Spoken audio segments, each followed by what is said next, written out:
Hello friends, welcome to mom's kitchen Bhanu. இன்றைக்கி வெள்ளரிக்காய் பருப்பு கடையல் எப்படி செய்யறதுந்தாங்க பார்க்க போகிறோம். வாங்க இப்போ வீடியோக்குள்ளே போகலாம். வீடியோக்குள்ளே போகிறதுக்கு முன்னாடி நம்ம மாம்ஸ் கிச்சன் பானு சேனலை சப்ஸ்கிரைப் பண்ணுங்கள், மறக்காமல் பெல் பட்டன் கிளிக் பண்ணுங்கள். இன்றைக்கி நம்ம பப்பு காய்னு சொல்லுவாங்க, இந்த சைடு வெள்ளரிக்காயின்னு கூட சொல்லுவாங்க. இந்த பப்பு காய் வச்சு ஒரு கடையல் எப்படி செய்யறதுன்னு தாங்க பார்க்க போகிறோம்.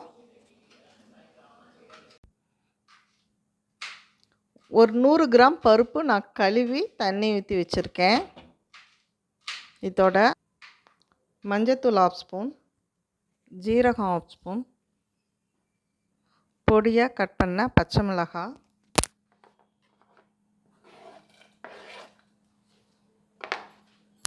பச்சை மிளகாயை இந்த மாதிரி பொடியாக கட் பண்ணி வைக்கும்போது நம்ம கடையும் போது ஈஸியாக இருக்கும்.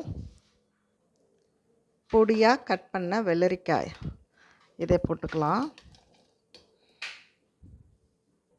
கொஞ்சமாக பெருங்காயத்தூள், குழம்பு மிளகாய்த்தூள், ஆயில் 1 ஸ்பூன். இது ஊற்றுறதுனால பருப்பு நல்லா வேகும்.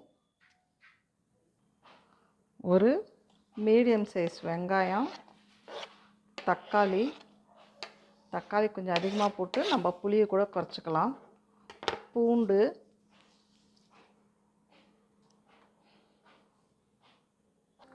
புளி ஒரு நெல்லிக்காய் சைஸு. ஆல்ரெடி நம்ம தக்காளி போட்டிருக்கோம், அதனால் புளி கொஞ்சமாக போட்டுக்கலாம். தக்காளி விலை கம்மியாக இருக்கும் போதெல்லாம் தக்காளியே அதிகமாக யூஸ் பண்ணிவிட்டு புளி கொஞ்சம் கம்மியாக யூஸ் பண்ணால் உடம்புக்கு ரொம்ப நல்லது. கொஞ்சமாக கொத்தமல்லி இலை, இதெல்லாம் போட்டு மூடி வச்சிடலாம். ஒரு 4லேருந்து 5 விசில் வரைக்கும் ஆகட்டும். பருப்பு நல்லா வேகணும், காய் நல்லா வெந்துடட்டும். பருப்பு நல்லா வெந்துடுச்சுங்க. இப்போ நம்ம பருப்பு மத்தில் போட்டு நல்லா கடைஞ்சிக்கலாம். இந்த தாளிப்புக்கு எண்ணெய் 1 ஸ்பூன் ஊற்றிக்கலாம். இப்போ கடுகு 1 ஸ்பூன், ஜீரகம் 1 ஸ்பூன், காஞ்ச மிளகாய் ஒரு 2 தாளிப்புக்கு. கடுகு பொரிஞ்சோடனே கொஞ்சமாக கருவேப்பிலை போட்டுக்கலாம். இப்போ பருப்பை கடைஞ்சாச்சு. இந்த தாளிப்பை இதில் கொட்டிக்கலாம்.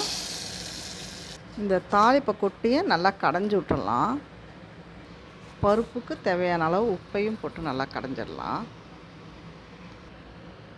டேஸ்டான வெள்ளரிக்காய் பப்பு கடையல் ரெடி ஆயிடுச்சுங்க.